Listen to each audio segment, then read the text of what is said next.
De novo. Normal. Direito.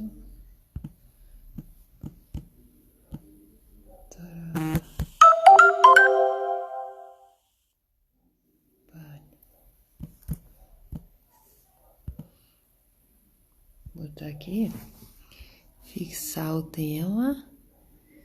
Vamos ver se ele já entrou. Aqui, ó. Já até entrou.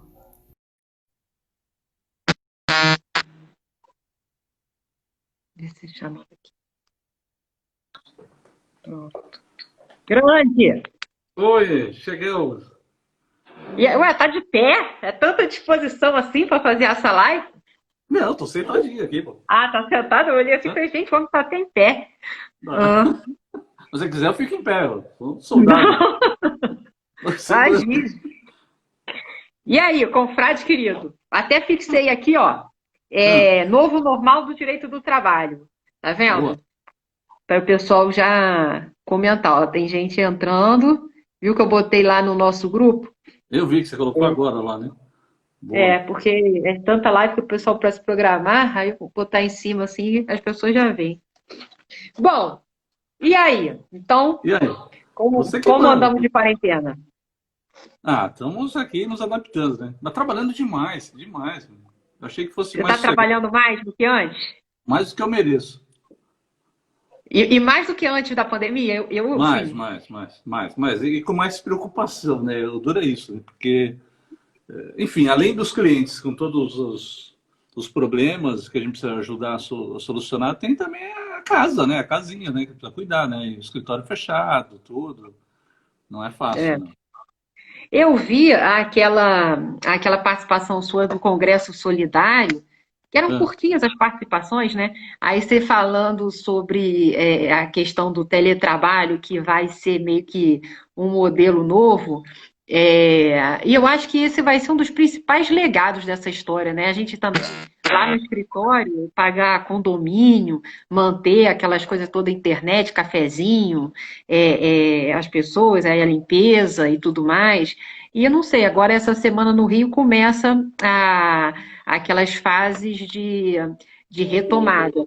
E eu não sei, eu acho que eu não vou chamar o pessoal do escritório para retomar agora, porque está funcionando bem, né? É engraçado como é que. Eu achava que não ia funcionar tão bem. Você tinha essa sensação, não? não, eu tinha. E a gente tinha começado a fazer isso lá no escritório um pouquinho, né? Então, tinha umas duas ou três pessoas que nós colocamos para fazer o home office. Hum, Antes disso tudo acontecer, né? No finalzinho do ano passado. Mas com muito hum. receio de que isso fosse dar certo. Eu tinha muita dúvida, achava que não ia ter controle, que tinha que ter uma baita sistemática, uma baita infra, e nada disso. Quer dizer, é muito simples e a coisa funciona muito bem, obrigado, né? Não é. E, na verdade, outro dia eu li um texto que eu achei que vem ao encontro disso que nós estamos conversando. Falou que não é nem um novo normal, quer dizer, esse novo sempre existiu. O que houve agora foi uma aceleração disso, né? E houve mesmo, acelerou demais. Quer dizer, aquilo que a gente achou que fosse nos demorar 5 anos para acontecer, aconteceu e falou, te vira aí, pô, porque essa é a nova realidade. E todo mundo se adaptando. Tenho feito aqui 2, 3, 4 reuniões por dia, o que seria inimaginável no trânsito aqui de São Paulo. E agora você faz. O que a gente achava que ia ser muito complicado, ia ser muito frio. Na verdade é isso, quer dizer, a gente tem uma proximidade muito maior, fala com tranquilidade. As reuniões são muito mais é, práticas, né? Não tem aquela dispersão. Incrível, incrível. É, Tem a parabéns. logística, até dos eventos também, né, Guiar? Você montava muita coisa pelo o sindicato das empresas de advocacia, dos escritórios, o seu auditório, volta e meia. Eu acho que um pouquinho antes, uma semana antes da gente entrar nessa pandemia, a gente estava cogitando, lembra, fazer um de associativismo. Caramba, Ex- e as coisas estão funcionando tanto, essa aí da solidariedade do evento solidário, sei lá quantas pessoas falando do Brasil inteiro, né? Surreal. Você imagina o gasto de passagem para a gente que organizava coisas, né? A logística que levava. Uma Aí leva loucura. para almoçar, aí faz não sei o quê. 3, 4 dias perdidos, né? É E verdade. aí agora, é, E eu gente do acho mundo que inteiro, não. né? Hã? E gente do mundo inteiro, não é? Não fica só restrito aqui ao Brasil. Você consegue chamar gente do mundo inteiro. Quer dizer, é um negócio incrível, incrível. É uma nova É. realidade. O que que tu acha assim que mais mais fica assim de legado dessa maluquice toda que a gente está vivendo no direito do trabalho? Se você Olha, tivesse que enumerar assim sistematicamente. eu acho que muda muita coisa, muita coisa. E agora é interessante, você falou do congresso que nós tivemos lá. A grande verdade é que a gente ainda. Eu tenho falado muito disso, tenho estudado muito isso, até no congresso da academia a gente falou um pouquinho disso aí com relação às gerações que estão todas trabalhando, pelo menos 4, 5 gerações trabalhando juntos. E o pessoal, não você que você é novinha, mas o pessoal da minha idade fica um pouco mais com o pé atrás disso tudo, né? E achando que tudo que você lê, tudo que você faz, tudo que você busca implementar, você tem dúvidas com relação a isso e coloca muitas dificuldades. Então, lá no Congresso a gente falou um pouquinho, e quando eu disse da possibilidade dos sindicatos buscarem autonomia e virem e vierem representar, inclusive, categorias que não estão abaixo deles, até porque esse conceito de categoria hoje estaria muito. Não teria que existir. O que vem. Não, mas espera lá. E a questão da unicidade? Isso está limitado, tem que ter autorização estatal. Todo um complexo burocrático que está ligado a essa questão do trabalho. E não é isso, quer dizer, a gente mudou e verifica exatamente esse aspecto, a simplicidade. Tudo é muito mais simples, muito mais direto, muito mais objetivo.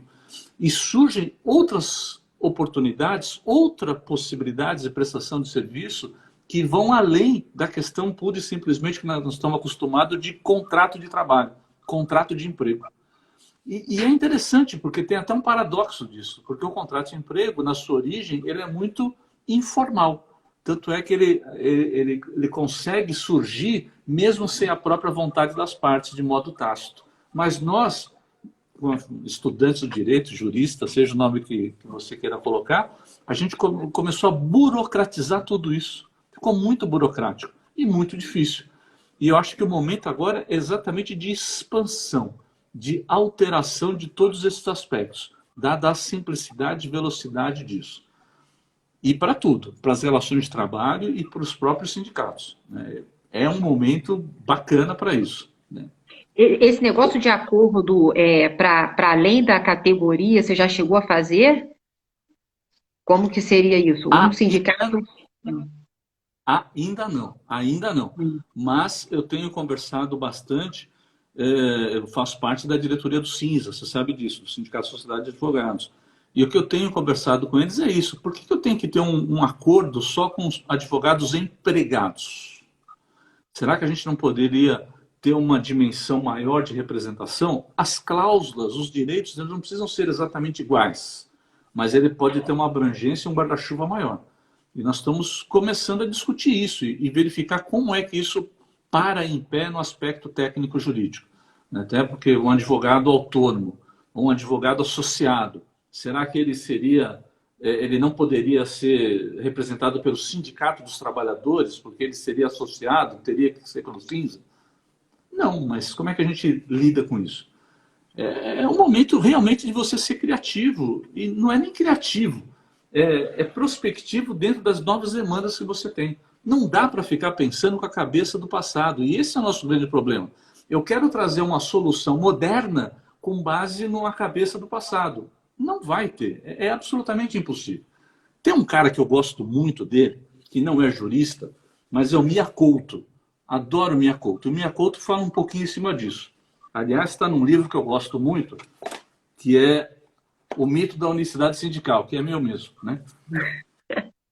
E aqui o Mia Couto ele fala isso. Na vida, tudo chega de súbito. O resto, que desperta tranquilo, é aquilo que, sem darmos conta, já tinha acontecido.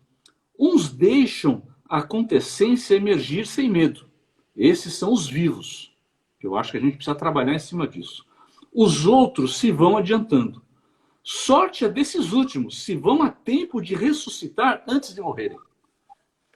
E é isso, tem muita gente que já morreu e não sabe nessa questão do aspecto técnico-jurídico. E precisamos ressuscitar esse pessoal e mostrar exatamente que o mundo é outro, seja o nome que se dê como nova realidade, novo direito ou assim por diante. O nosso confrade André Jobim, a gente nem se apresentou, é mesmo? Está aí falando, mas quem não conhece esse homem, Jesus? Estamos falando uma carioca com um paulista, dois personagens que amam falar do direito do trabalho novo. Eu acho que o Aguiar fala mais dessas. Quer dizer, a gente tem. Na verdade, a gente tem em comum, né, Aguiar? A gente é confrade na Academia Brasileira de Direito do Trabalho, somos também do grupo de pesquisa do Nelson, o GETRAP, em trabalho. Da USP. E você na verdade o seu doutorado foi a orientação do professor Manos na PUC, né? São Paulo. Isso. Mas você é professor de lá, não? Não, só na pós-graduação, lá sou convidado. O meu doutorado é da UERJ. Aí o Jobim falando eu acho que ele deve estar tirando onda com a gente aqui. Mas realmente eu esqueci de apresentar, porque tu sabe que eu tenho. Mas se você tem uma fã assim, uma fã verdadeira, sou eu aqui do Rio, porque eu acho muito legal essas suas ideias. Eu gosto muito tanto de todos os seus livros, aquele Advocacia Trabalhista, que já dá umas ideias, assim, práticas. Eu acho que é a maior referência para o pessoal recém-formado. Eu indico muito também no pessoal do escritório modelo. Esse da unicidade sindical, né, que é uma... Até estava vendo também aqui, colega Ítalo, também que está aqui assistindo, e a gente fez uma live na semana passada sobre um artigo que eu escrevi recentemente sobre o poder de negociação das associações. E eu te cito, sei lá, umas 4, 5 vezes no artigo, falando exatamente disso, que era daquela experiência até que eu tinha contado para ti, da história da associação dos trabalhadores sem emprego, que a gente montou aqui no Rio, né? Que está até nos assistindo aqui também.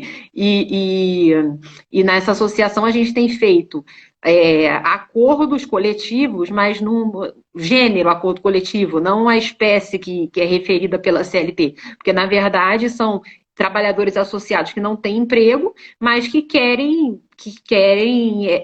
garantias de alguma condição ou outra de trabalho, enquanto o legislador, enquanto o Estado, porque para o Estado essas pessoas são completamente ignoradas, né? Agora que o Estado está conseguindo mapear a galera que fez requerimento do voucher, do Corona Voucher, e por aí vai, porque também não tem menor... E a gente pensava assim, temos 14 milhões de desempregados. Já teve 40 milhões já de solicitações, né? Então, na verdade, é muito maior esse universo. E aí essas pessoas que se associam à Associação dos Trabalhadores Sem Emprego fazem acordos com as tomadoras de serviço. E eu comentei contigo que estava dando super certo, mas como é que a gente vai saber? A primeira pergunta que as pessoas fazem é: e aí, mas em juízo, como é que ficou? Mas o problema é o seguinte: ninguém judicializou, porque o povo gostou, né? Quem está lá está satisfeito. Então vai fazer o que também? Então eu não consigo nem saber, o judiciário vai dizer o que disso? Eu não sei. Porque mas as pessoas. Que é um grande segredo, né? Essa história o que chega no judiciário é aquilo que não deu certo, né? O que dá certo não chega no judiciário. Então, por isso que o judiciário tem aquela mentalização de que as empresas deixam de fazer isso, aquilo outro. É o que chega lá o que deu errado, mas o que dá certo não chega. E esse exemplo que você está dando é um ótimo exemplo. Outro dia eu li um artigo que falava a questão dos sindicatos, né? Da origem dos sindicatos. Aí você pega a origem dos sindicatos e vem desde lá de trás, mas fala da origem do sindicato, de como o sindicato, a primeira autorização que teve, a primeira legislação que regulou os sindicatos, mas o sindicato surge antes de lei. Ele surge antes de qualquer coisa. Ele surge para defender os direitos dos trabalhadores. Então, todas as alterações, elas surgem antes da lei. A realidade surge antes da lei. A lei depois é para adequar aquela realidade. Agora, quando a gente pensa que tem que vir uma lei para regulamentar para o sindicato agir, não é assim. Não vai funcionar nunca. Por isso que essa questão que você fala do sem emprego, eu acho espetacular. E os sindicatos poderiam tomar conta desse aspecto. E Um grande exemplo que eu gosto de sempre trabalhar e que eu tenho falado é a questão dos coletivos sociais. Os coletivos sociais representam hoje vários coletivos e representam muito bem, obrigado, e nascem na origem sem ter uma associação formal. Por que, que o sindicato precisa ficar esperando? Né? Na live ainda falou assim, mas as categorias têm até lá a questão da categoria regulamentada. Então, pô, aquilo já não existe mais, gente. Aquilo era uma intervenção direta do Estado, dando autorização com carta sindical para o sindicato funcionar. Não pode. Quem é a categoria diferenciada? Isso aí dá arrepia de falar, né? Arrepia de falar, que é isso? Quer dizer, o sindicato precisa ir atrás. E se precisarem juntar dois sindicatos, que se juntem sindicatos. Se tiver dúvida quem representa, é aquele que representa que tem mais sócio, aquele que o pessoal acredita no sindicato e põe para funcionar. Quer dizer, a realidade se sobrepõe a tudo isso. Eu vi aqui recentemente também falando da questão das doações de empresas por conta do Covid, 3 bilhões de reais. Ou seja, quando há uma necessidade, quando o pessoal acredita, eles vão atrás e colocam isso em prática. Então, o sindicato, por exemplo, ele ficou sem a contribuição sindical. Ótimo. Mas não dá para viver com crowdfunding? Não dá para viver com a vaquinha? Pô, a minha filha aqui tem uma associação, uma ONG que ela montou aqui e arrecada via vaquinha. Pô, por que, que o sindicato não pode fazer isso para um determinado pleito específico? O que está aí, esse é um ponto. As empresas, aliás, que estão sendo mais penalizadas com esse momento que nós estamos vivendo, é aquelas que não se adaptaram, não acreditaram nessas questões de mudanças digitais. Você pega a Amazon cresceu 31% nesse momento. Quer dizer, as ações 31% mais caras. Agora você pega aquela tradicional, por exemplo, na Hertz, está praticamente quebrando nos Estados Unidos. O comércio aqui no Brasil está difícil, mas você pega a Magalu, que já estava investindo anteriormente, está indo muito bem, obrigado. Quer dizer, tem que acreditar nesse novo.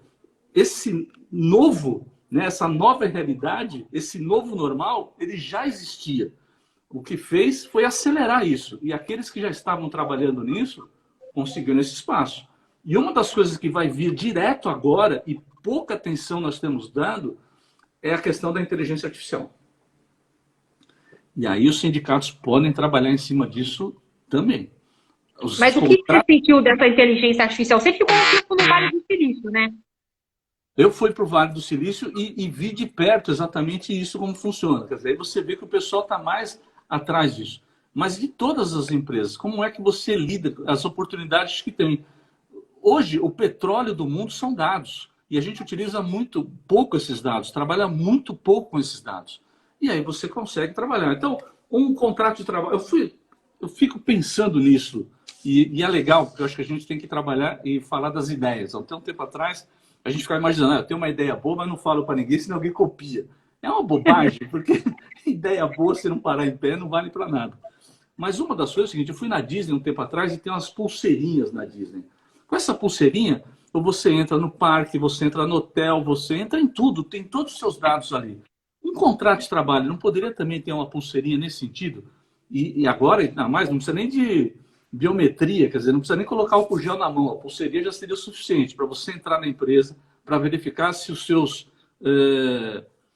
exames médicos estão adequados ou não, para verificar se você tem banco de horas ou não, se a tua PLR está adequada ou não, tudo ali.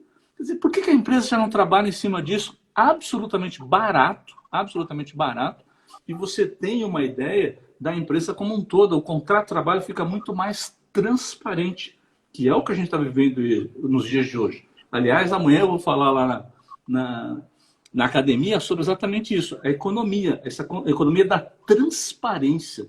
É um dado absolutamente bacana que nós somos inseridos no dia de hoje. Não adianta mais querer mudar, fingir, enganar. Não dá, é tudo amplo. E os contratos de trabalho têm que trabalhar nesse sentido. Contrato de trabalho, de novo, amplo, né? Não só contrato de emprego. E tu tá sentindo também que a economia, de alguma forma, tá ficando mais humanizada no sentido assim, não sei, eu tenho muito cliente que antigamente não estava nem aí para saber se a empresa queria prestar o serviço, estava em dia, se não estava, se era uma empresa que cumpria uma função social ou não. E agora me vem muito essa pergunta, a empresa tem ISO isso, tem ISO aquilo. e uns ISOs que não apareciam antigamente. E não sei, eu tenho sentido que um capitalismo está ficando mais, está retomando uma humanidade maior, não sendo só aquele capital inominado, sabe? Não sei se você está sentindo isso na economia. Eu já vinha sentindo isso antes da questão da pandemia. Eu acho que agora ficou muito É, mais claro isso. As empresas, as marcas, de modo geral, sempre estavam trabalhando com aquela questão do propósito. Então, qual o propósito daquela tua marca? Tinham marcas, inclusive, de roupas e tudo mais, que mostravam já na etiqueta qual era o custo com mão de obra, qual era o custo da roupa, qual era o lucro que tinham.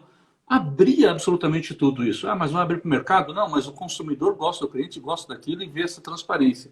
E vê o propósito, onde estava investido. Aquela questão do selo verde, que várias empresas tinham selo verde. O compliance nas empresas estava mudando, ou está mudando radicalmente. Você fazer a coisa certa, acabar com aquela história do jeitinho, acabar com a questão de assédio, de tratamento desigual. E agora, principalmente, que eu acho que isso que a gente está vivenciando, isso muda culturalmente mesmo, essa questão da simplicidade. Você vê que eu estou aqui, estou de moletom, camiseta, a gente está fazendo uma live, sei lá para quantas pessoas, e não estou de terno, gravata, que eu estaria se a gente estivesse fazendo um evento mais tradicional. E aí você faria a gravata que eu tinha, se era de marca, se não era, o terno, idem, o carro que eu fui e tudo mais. Isso muda radicalmente nesse sentido, nesse momento. É tudo muito fugaz, é desnecessário. O que vale realmente é o conteúdo. E mais do que isso, a alteridade, se colocar no lugar do outro, entender as necessidades do outro. Até por conta dessa história da pandemia, se eu coloco uma máscara, não é para me proteger, é para proteger o outro. Eu começo a valorizar o outro. Porque, inclusive, se eu valorizo o outro, eu também me beneficio por isso. Eu consigo enxergar. E como você falou dos mais de 50 milhões aí que foram atrás dos benefícios de 600 reais, né? A gente verifica o número de invisíveis que a gente tinha por aí. Aí se fala do leito, não tem leito adequado nos hospitais. Como não tem? Não tem, como não tinha antes também. Então a gente consegue verificar essas necessidades. Você verifica que um pessoal que mora em comunidade, nem gosto muito desse neologismo comunidade, é favela mesmo, quer dizer, o cara não tem um local para ficar, não tem como isolar, não tem condições sanitárias mínimas. Aí começa a enxergar esse outro também. Então, o momento é esse de autoridade, de alteridade, de enxergar o outro e de as marcas terem propósito. E com isso muda muita coisa e muda de modo absolutamente positivo. É bem bacana isso. Na economia, fica uma economia, não sei como é que eles vão chamar, mas é uma economia mais solidária, né? Mais, não sei, sei lá, complementar, não sei. Agora, em economia, eu estava buscando uma palavra, aí me veio compartilhada. Tu não acha que também outra coisa que eu acho meio surreal? A gente estava estudando muito o negócio do trabalho compartilhado, do crowdworking, não sei das quantas. E agora, com a pandemia, a história meio que vai dar um retrocesso nisso, né? Porque as pessoas vão ficar mais isoladas naturalmente. Como é que você vai sair entrando em Uber? Tu não acha também que era uma coisa que a gente meio que achava que tinha vindo para ficar e talvez nem tanto, porque vai ter um retrocesso nisso aí, nessa compartilhamento, nessas pessoas trabalhando, o pessoal que trabalhava junto. Não sei, eu acho que o trabalho vai ficar mais isolado, não vai não?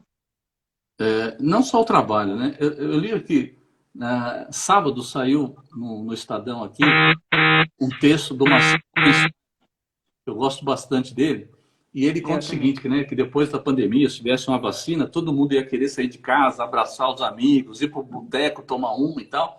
Aí ele fala que ele está lá no boteco, lá, aí, em alguns minutos ele lembra das 5 séries que ele tinha que assistir e agora liberaram os novos episódios. Daquele vinho Pinot que ele tinha em casa, que é bem mais encorpado e não é igual essa bebida quente que está aqui no bar. Que as batatas fritas aqui estão muito oleosas no bar, que o balcão está muito sujo, que não tem álcool gel. Meu Deus, esse banheiro que eu não consigo nem sentar. E esse cara aqui está próximo demais de mim, o perdigoto da risada dele exagerada. Por que grita tanto?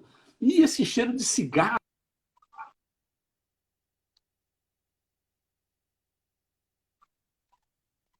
Algumas coisas que nós não dávamos valor, a dar muito valor agora. Então, até nas relações, do trabalho vão ter, nas relações humanas, esse modo diferenciado. Aí você está absolutamente certo.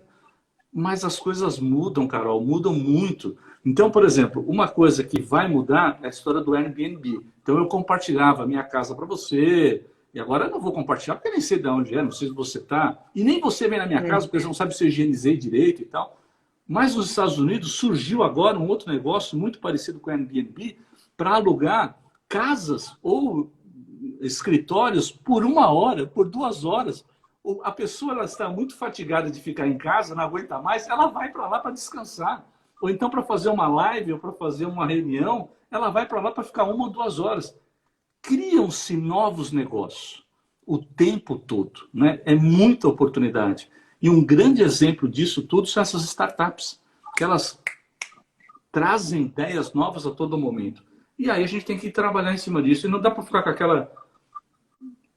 aquela consciência ou aquela visão no passado. Nós temos que nos atualizar de qualquer jeito.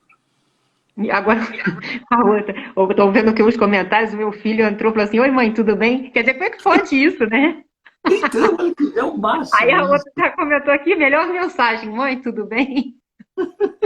Porque realmente acabou, né? Não tem. Agora, sei lá, tu não fica. Assim, a gente fala, eu acho, me seduz muito novo, mas também me dá uma paura de tipo, caraca, você estuda, estuda, estuda, daqui a pouco não é mais nada do que você estudou, e tu estuda, estuda, estuda, não é mais nada que você estudou. Tu não fica com essa. Com esse aperto no coração, não? Você já lida melhor com isso? Porque, sei lá, eu tenho a sensação, caraca, faz mestrado, faz doutorado, já não tem mais nada que você fez na tese do mestrado, doutorado, aí tu faz de novo, aí não tem. Eu não sei, eu acho que não, onde é que a gente vai parar, gente? Nada é confiável, é um mundo meio que volátil, meio que, né, efêmero, nada é confiável. Tu não fica com essa dor no coração, não, no peito? Fico, e acho que tem que ficar. Mas outro dia também eu li um texto que eu achei o máximo, que falava da questão da ciência, né? Então, muito se fala o seguinte, hoje você toma algumas medidas aí, as medidas não tomam com base na ciência, como a ciência fosse uma coisa exata. A ciência, na verdade, ela vai destruindo aquilo que era certo e correto e mostra que no outro dia já não é mais. Quer dizer, a ciência mostra exatamente essa evolução. E para nós, você disse a verdade. Quer dizer, uma das coisas que é uma certeza nos dias de hoje é que nós vamos ter que estudar o resto da vida, né? Nós vamos ter que aprender o novo e se adaptar ao novo o resto da vida. Mas eu sempre gosto de dar o meu exemplo, e quando eu vou dar aula, ou dar algum encontro, alguma coisa, eu falo. O direito do trabalho que eu estudei na faculdade já não existe mais, é outro. A Constituição Federal que eu estudei na faculdade era outro, o direito civil era outro, o direito penal era outro, o tributário era outro, era direito comercial com código comercial que era outro. Não existia código do consumidor. O que vale dizer que toda a faculdade que eu fiz, os 5 anos, não serviu para nada. Então, as coisas vão mudando. E você vai ter que, obrigatoriamente, todos os dias, estar se adaptando, estar estudando e estar evoluindo. A vantagem é que essas ferramentas digitais te ajudam sensivelmente nisso, né? Muito. Imagine, hoje, quantos cursos você não tem aí de graça que você consegue fazer em Harvard, hoje em Stanford. Você consegue fazer coisas que eram absolutamente inadmissíveis até muito pouco tempo atrás. Muito, muito pouco tempo atrás. Não tem... Sei lá, mas eu não sei, porque assim, eu acho também que isso indica de alguma forma, que as faculdades de direito teriam que se reinventar também, não? Eu acho, não sei, quando eu leio a nossa grade na UERJ, na Unirio, sei lá, eu fico com a pena daqueles alunos, gente, quando. Porque vai sair, ninguém sabe nada, né? E eu também não sei o que seria a proposta de novas bases para o ensino jurídico, entendeu? O que seria proveitoso? Eu não sei. Lá, eu tenho muita vontade de fazer esse negócio que você fez, esse internato aí que você fez um tempinho no Vale do Silício. Eles dão alguma. Próprio ensino jurídico, não, né? Isso não. Não, não, na verdade Eita, eu era um estranho deu no uma ninho lá, travadinha né? aqui minha. Foi. Faz mal, mas não estava dando ouvir bem. Eu era um estranho no ninho lá. O pessoal falando, pô, o que você como advogado está fazendo aqui? Mas é exatamente para entender esse novo, né? E agora, a questão esse é um problema que eu dei aula na graduação muitos anos, né? Quase 25 anos dando aula. E aí encontrava alguns amigos e falava, pô, Aguiar, bom era o nosso tempo lá atrás, que os alunos prestavam atenção e tal. Eu falei, cara, agora você está aqui num quadro negro que na verdade não é negro, é verde, dando aula com giz, e quer concorrer com um cara que ele tem um smartphone mais avançado que tem, é impossível. Então você tem que se adaptar a isso e trazer uma outra forma, uma outra linguagem. Não dá mais aquela história da gente ir lá, ficar falando, falando, e o cara absorver aquilo que você falou. Isso já não existe mais. Tem que trabalhar. O professor hoje tem que ser mais um facilitador. O cara, o aluno tem que fazer toda a pesquisa dele antes da aula e depois verificar como é que se enquadra aquilo.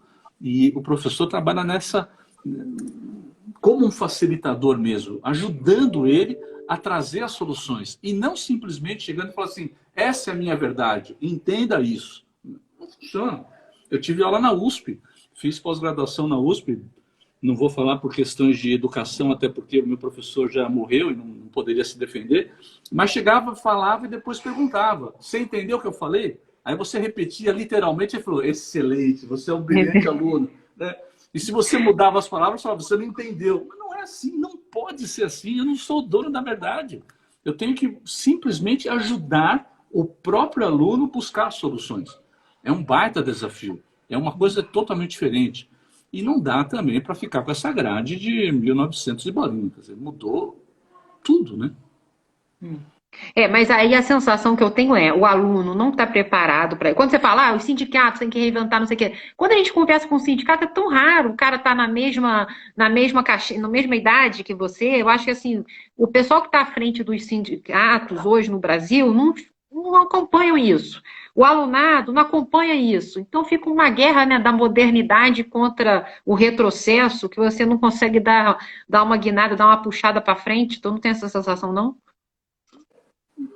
Sim, não. Não é porque foi sempre assim, né? Eu cheguei a celebrar acordo com os sindicatos sobre participação nos resultados quando não existia lei de participação nos resultados. A gente fez com base na Constituição Federal. Nós fechamos acordo de banco de horas quando não existia a legislação de banco de horas, a gente fez com base na Constituição Federal que possibilitava via negociação coletiva de trabalho. E um amigo nosso, que você conhece bastante, que é o Eduardo Pragmácio, lá do Getrab, ele me deu uma ideia outro dia que eu estou querendo fazer também. E já até estou fazendo uma proposta para o meu cliente para ver se ele topa, porque aí nós vamos falar com o sindicato, para você fazer doação de dia de férias. Então, doação de dia de folgas. Você tem um monte de gente em casa que é de grupo de risco que não pode trabalhar. E você tem um pessoal trabalhando em atividades essenciais. Eu não posso doar um dia das minhas férias para esse cara que está lá? Para depois ele não ter que colocar com um banco de horas gigante, alguma coisa assim? Não está na legislação, mas a legislação francesa tem alguma coisa parecida. Por que eu não posso fazer? Eu acho que a gente tem que buscar essa inovação e mostrar para o sindicato essas possibilidades. Agora, é o desafio. Agora, se a gente ficar sentado naquela questão mais pragmática, você não avança absolutamente nada. E põe a culpa no sindicato, que o sindicato não está preparado para isso. Tá sim, quer dizer, eu fui advogado de sindicato, né? No começo de carreira eu fui advogado de sindicato. E a gente defendia isso em 1900 e... entrego a idade, mas em 1989, 90, a questão do rebus sic stantibus, lá atrás. Porque tinha uma inflação que você não conheceu, mas é uma inflação de 80%, 50% ao mês. Então, a gente buscava reajustes quinzenais e trabalhava já com a ideia do rebus sic stantibus lá atrás. O sindicato veio essa proposta na época para o patronal. É questão de você mostrar, entender, dialogar. O sindicato compra. Compra, sim. O que você já viu assim? Essa eu adorei. Mas o que você tem de cláusula assim diferente de sindicato você anda fazendo, você anda vendo? No momento não tenho muita coisa, mas aí no Rio, por exemplo, há uns anos atrás, de repente, uns 15 anos atrás, eu advoguei muito tempo no metrô do Rio de Janeiro. E a gente tinha um... Hoje está com construção de 10, 15 anos atrás, um pouco mais, os casais homoafetivos não tinham proteção de assistência médica. E a gente colocou isso num acordo coletivo de trabalho direto com o metrô do Rio de Janeiro, né? Reconhecendo a união homoafetiva e reconhecendo o direito do parceiro a ter o convênio médico. É nisso que a gente precisa avançar. É esse tipo de coisa. E dá, pô, mas não tem limites. Precisa ser criativo, ousado, mas tecnicamente mostrar que isso é possível, né? É perfeito isso. Essa da doação eu achei o máximo. Agora, deixa eu te falar uma coisa. E o judiciário? Você atua muito em contencioso, Guiá? Nem tanto, né? Menos, né? Não, mas eu tenho lá no escritório, tem um contencioso muito forte lá, É. tem mais de E o que que 8 você mil. acha, hein?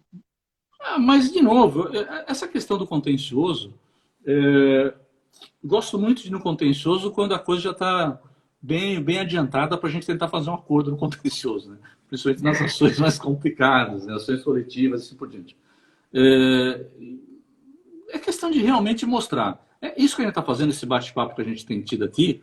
A gente tem que ter mais também com o pessoal do contencioso e com o juiz, com o Poder Judiciário e mostrar para ele isso. Né? Outro dia a gente estava numa. Até você falou assim, pô, precisa ficar mais animado e tal. E é isso. Mas a gente precisa mostrar, porque aquilo que eu falo, isso é uma grande verdade. Muitas das coisas que chegam no Judiciário chega quando não deu certo. Ou alguma empresa pilantra, alguma coisa complicada. Os bons casos, os casos certos, acabam não chegando. Vou te dar um exemplo que eu fiz há um tempo atrás, a questão de uns 2 anos atrás, de um outro cliente. E posso falar porque se tornou um processo público, não tem nada demais. Uma concessionária de energia elétrica na região de Campinas, e ela ganha a concessão e vai.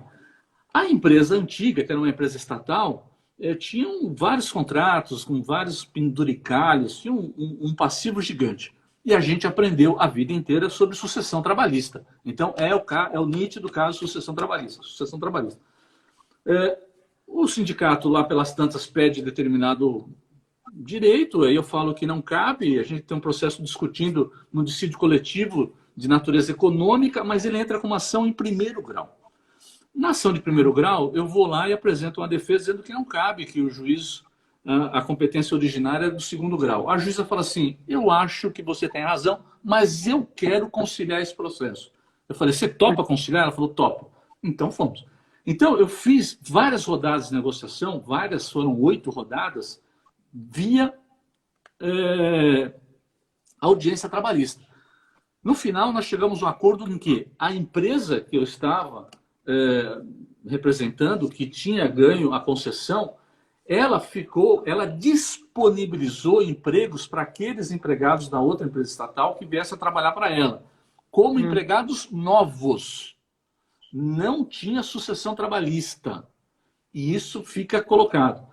A empresa anterior dispensa todos eles e a minha cliente paga metade da indenização compensatória dos 40% do fundo de garantia, para ajudar a fazer exatamente esse overlap. E fica constando em ata que não há sucessão trabalhista. O sindicato assina, o sindicato dos engenheiros assina isso, o Ministério Público do Trabalho assina isso e uma comissão de trabalhadores assina isso também. A juíza homologa e temos coisa julgada em cima disso. Possível. Agora, se você vai falar para alguém antes de ser realizado, ele falou assim, Antônio Carlos, você é louco, você não conhece direito de trabalho, você não sabe o que é sucessão trabalhista, isso não vai funcionar. Tá lá. Funcionou. Segurança jurídica, isso faz mais de 2 anos. Não cabe mais rescisório, por isso eu também estou falando. Que loucura, né?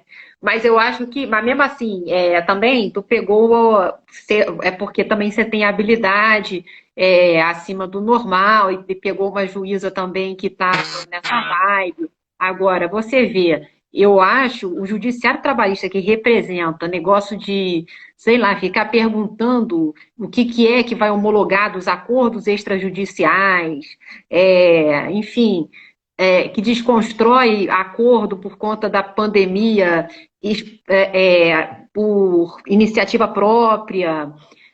Não sei, eu acho que o judiciário trabalhista, ele tem muita desconfiança aquela nossa resolução 174, 174, sei lá, do Conselho Superior da Justiça do Trabalho, que fala que só pode mediar na Justiça do Trabalho quem é da Justiça do Trabalho. Ah, Antônio, cara, isso é um saco. Sei lá, isso aí parece um negócio muito retrógrado. A gente não tá. Esse seu caso aí é fora da caixinha porque veio de você, mas você pega aí o grande bloco da Justiça do Trabalho e são super desconfiados. E era capaz de alguém falar, ah, não, mesmo isso teve vício de consentimento. Eu nem falava vício de consentimento. A autonomia da vontade, os caras passam, atropelam na Justiça do Trabalho, né? Eu não sei. Pelo menos aqui no Rio, talvez São Paulo seja mais aberto, mas aqui no Rio é difícil. o pessoal que Mas, representa o bloco assim, do trabalho para aceitar, para dar um passo adiante em negociação, em tribunal multiportas. Pô, o cara não me deixa entrar na justiça. Quer dizer, eu tentei fazer um acordo da faculdade uma vez, que era para o pessoal da pós-graduação, do mestrado, do doutorado, trabalhar como mediadores, né? Aí fui lá, porque eles estavam fazendo curso de mediação, até aquele curso em Harvard e tudo mais, para poder ajudar. Na época ainda não tinha tanto os sejusques implantados e tudo mais. E aí ninguém deu confiança, ninguém quis, falou, não, aqui só pode, mediador só pode ser juiz aposentado, só pode, né? Eu acho isso difícil pra cacete. mas eu acho que a gente tem que continuar a existir.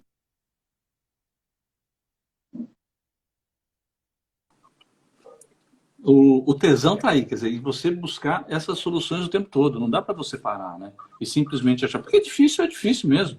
Agora, se não tivesse tentado, não teria conseguido, né? Se eu ficasse brigando com a juíza a questão de competência, eu ia ganhar o processo. E daí? Quer dizer, é uma vitória de pirro, né? Não teria história para te contar agora, né? Então, eu acho É, que você vem tentando. Algumas coisas você faz também que não. Há uns anos atrás, há muitos anos atrás, eu tinha um cliente aqui que era de interior, era aqui do ABC. E aí ele fecha a porta, a fábrica, e vai para Sorocaba. Chega em Sorocaba, tinha um sindicato ligado à CUT, lá, um sindicato super forte, lá, representativo. E aí o que acontece? A gente queria discutir participação nos resultados e tudo mais. E o sindicato, e banco de horas. O sindicato não discutia banco de horas porque era cláusula pétrea, não discussão de banco de horas.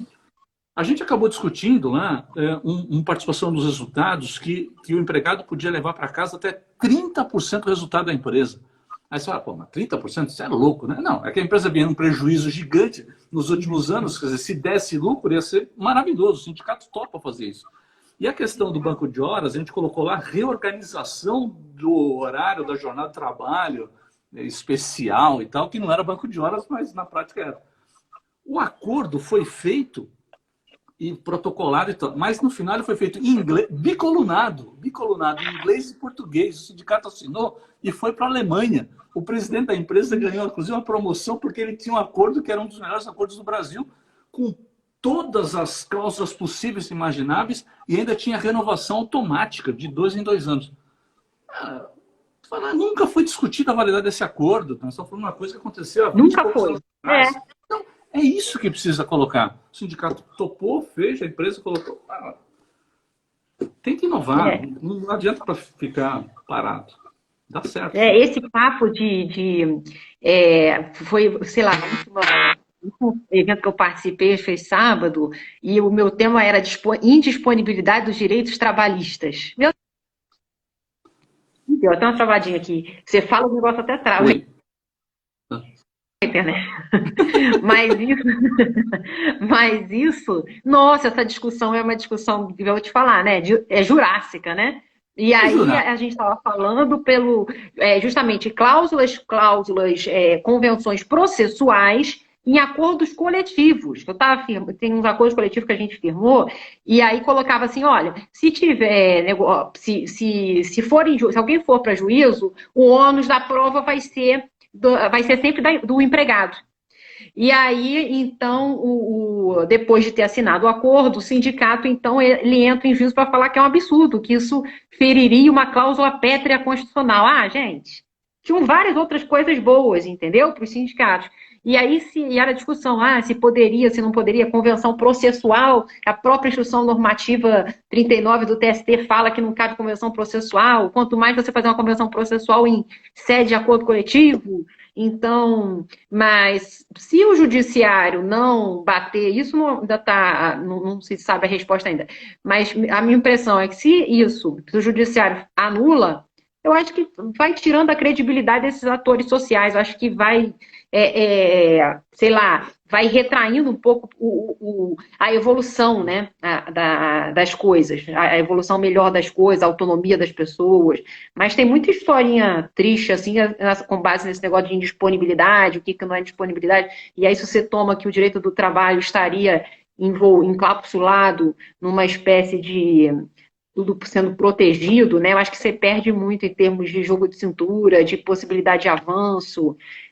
Não sei Mas se você, assim. eu concordo com você, mas você tá tensioso, né? Vai fazer uma audiência.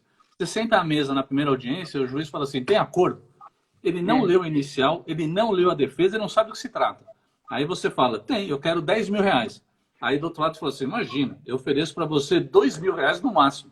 O juiz fala, puxa, 10 mais 12 dá 6. Vamos fazer por 6, vai. Pô, posso pagar em 5 vezes, 6 vezes? Ah, pode. Tá bom, e ele homologa. Você não abriu mão de direito ali? é, E o juiz sequer sabe os direitos que estavam sendo transacionados. Ah, é. é E realidade. quando vem o 507A lá da fala da arbitragem, meio que para mim é maior batom da cueca que tem, quer dizer, acabou. Quando ele fala, ó, tem um direito, determinados trabalhadores poderão fazer acordos, e não fala sobre o que, poderão fazer cláusula arbitral, né? Significa que a regra geral os direitos são disponíveis, ora bolas. Porque não existe, o direito é indisponível para você, Aguiar, que é um pobretão, mas é disponível para mim, que sou ricaça, entendeu? Não faz sentido. Então, ou a coisa a natureza jurídica é intrínseca, e não tem, independente de a quem O pertence ao exemplo foi direito. perfeito. Essa história do pobretão e da rede foi perfeito. Agora, e aí eu acho que, sei lá, a gente tem feito, eu acho que esse tipo de cláusula eu acho bem, bem bacana em acordo coletivo. Cláusula simplificando o processo, convenção processual. Não sei se tu já teve a oportunidade de fazer isso, mas tem umas maneiras pra caramba. De ônus da prova, de custeio de perícia, né? Até, por exemplo, eu não sei, também isso nunca foi no judiciário, mas olha a situação. A lei de mediação fala que não pode mediar coisa que não vale para a trabalhista, que a trabalhista vai resolver o problema dela lá. E aí, até hoje, não resolveu. Então, quando a gente faz um acordo de mediação, lá na minha Câmara, lá na Sematra, bom, tu não sabe se o sujeito vai depois entrar em juízo. Até hoje nunca entrou, mas não poderia entrar. E aí passa uma cláusula que eu também não sei. Não sei se é maluquice, se um dia vai chegar no judiciário e vão me internar ou se vai. Mas uma cláusula de pacto não petente. Ou seja, ó, não importa, a gente está combinando aqui que a gente nunca vai em juízo para discutir esse troço aqui. Nós estamos dando quitação e tudo mais, e estamos ainda pactuando, que é um negócio evoluído em termos de convenção processual. O pacto de ninguém se processar, né? Mas não sei, se um dia isso chegar quer dizer, eu vou falar, sei lá, deve ter 5 anos já, Temato, não sei. Mas ninguém nunca falou. Mas o fato é que a lei de mediação fala expressamente que não vale para mediação trabalhista, não vale, um dia vai ser resolvido, e a gente faz. Agora está até meio parado com a pandemia, mas fazia toda semana esse troço lá, mediava. Mediava as partes para fazer uma rescisão parcelada, mesmo quando não tinha reforma trabalhista. Mas Para aí, cara, fazer. mas eu acho que aí é questão de boa fé. Você tem boa fé e tem seriedade nas partes, seriedade naquele compromisso, isso vale, né? Eu ia colocar um termo aqui que é muito machista, mas é a história do fio de bigode, quer dizer, isso funciona e vai funcionar muito bem. As negociações, inclusive, sempre funcionaram muito bem. Naquele livro de negociação coletiva, eu até digo um pouco disso. A gente, quando fala de negociação coletiva, diz obrigatoriamente que a negociação coletiva ela se materializa pelo acordo coletivo de trabalho ou convenção coletiva de trabalho. Por quê? A negociação se materializa pela vontade das partes que funciona e está sendo aplicado. E pode ser, inclusive, verbal, não precisa ser por escrito. Agora, o que tem e vai chegar no judiciário, e sempre, é quando há fraude nesse sentido, quando há abuso de forma, abuso de vontade. Aí sim, é o que aconteceu muito com aquela questão de aquelas comissões de conciliação prévia, e que não deram certo por conta disso. Quer dizer, o cara não pagava verbas rescisórias e depois queria via comissão de conciliação prévia da quitação. Mas aí é fraude. O que a gente não pode é pegar a fraude e dizer que a fraude ela serve para que é sério, o que é certo, não tenha validade jurídica. Não. É. Fraude é fraude. É uma pena o que aconteceu com as comissões de conciliação prévia, porque você veja hoje, eu acho que isso é um grande legado da pandemia, essa validação da solução de conflitos internamente. A nossa cultura é muito de expelir, né, o problema para o judiciário. A gente nunca tratou do problema, lavou roupa suja em casa, a gente já sai encomendando a lavanderia.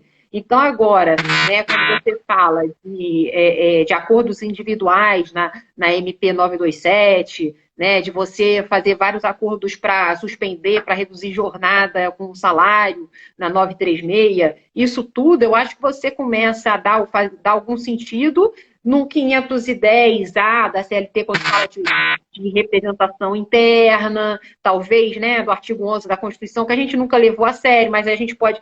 Eu vi muitos clientes montando isso, comitê de gestão de crise, e, né, quer dizer, o sujeito que não tinha muito tempo para sair com o sindicato, principalmente empresas de múltiplos serviços, que nem mal conversava com o sindicato, não sabia qual era o sindicato preponderante, tentou, não conseguiu. E aí se montou essas comissões internas, que eu acho que é um negócio bacana, né? Eu acho que pode ser também um outro agente social aí que pode aparecer depois da pandemia. Não sei se você viu isso também pela sua vida. Sim. Né? Mas é que tá, aqui, por exemplo, quem trabalhou muito com isso há um tempo atrás foi até a CUT em cima disso, que as organizações local de trabalho, OLT, funcionava muito bem, quer dizer, não precisava o sindicato estar intervindo o tempo todo, né? Por quê? Porque a comissão trabalhava como anteparo para os problemas e solucionava tudo muito internamente. É isso, quer dizer, as partes buscam como resolve os problemas delas, e elas conhecem o problema muito mais do que um terceiro, muito mais que o Poder Judiciário. Elas sabem onde o calo aperta, elas sabem como resolver. E aí ela protagoniza o próprio, então acho que agora talvez uma retomada dessas CCPs internas, né, dentro do âmbito da empresa, pelo menos todas que eu instituí na vida, assim, de boa fé, de você pegar e botar uma pessoa com mais paciência, um vasinho de planta ali, né, para fazer um acolhimento da rescisão. Eu acho que isso pode ser também uma das lições que a gente vai levar nesse novo normal, sei lá, qualquer coisa assim. Deixa eu te falar uma coisa, eu acho que esse negócio aqui vai daqui a pouco acaba, hein? Então Porque tá bom, tem... fechamos já. Mas tu quer falar? Quer dar suas palavras finais?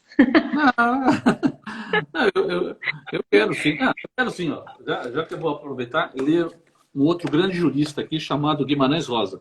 Ele fala o seguinte: contar é muito dificultoso, não pelos anos que já passaram, mas pela astúcia que tem certas coisas passadas, de fazer balancê, de se remexerem de lugares.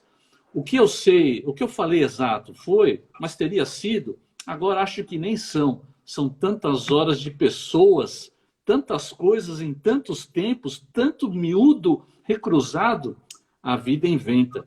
A gente principia as coisas no não saber porquê e desde aí perde o poder de continuação, porque a vida é mutirão de todos, por todos, remexida e temperada. Ih, não conhecia esse trecho não, isso é bonito, hein? Tem tudo a ver, hein? É o momento que a gente vive. Carol, foi Pô, um Edgar, muito obrigado, prazer estar cara. aqui contigo. Obrigado pelo Eu também convite. comentou a Mônica. Pô, a Mônica é maior paradigma de pensar fora da caixinha, uma juíza do trabalho daqui do Rio. Doutor Múcio também, que está à frente aí dos Sejusques, muito legal. E adorei falar contigo, sou muito sua fã, porque você, cara, as negociações que você faz, que já vi que chegaram até mim, tudo sempre fora da caixa, tão inspirador. Então, esses momentos assim que a gente fica, né, esse isolamento de produção profissional nessa quarentena, e muitas coisas, volta e meia, me remetem a você, porque a gente fica tentando construir justamente as coisas para poder dar conta dessa nova realidade. E você é um cara bem inteligente, assim, com essa abrangência. Então, tenho muita admiração por você, Guiá. Um beijo grande, obrigado demais, tá? Se cuide. Obrigado a você. Estamos aí. Amanhã a gente está no grupo de pesquisa, não é isso? Ah, não. Estamos? Não estamos? Estamos também. Amanhã a gente Amanhã está. tem uma live De com a manhã tem Tereza. negócio da academia, vou assistir. Tá bom. 8 Tá horas bom, da querido. madrugada. Tchau. Obrigado, beijo grande. Tchau.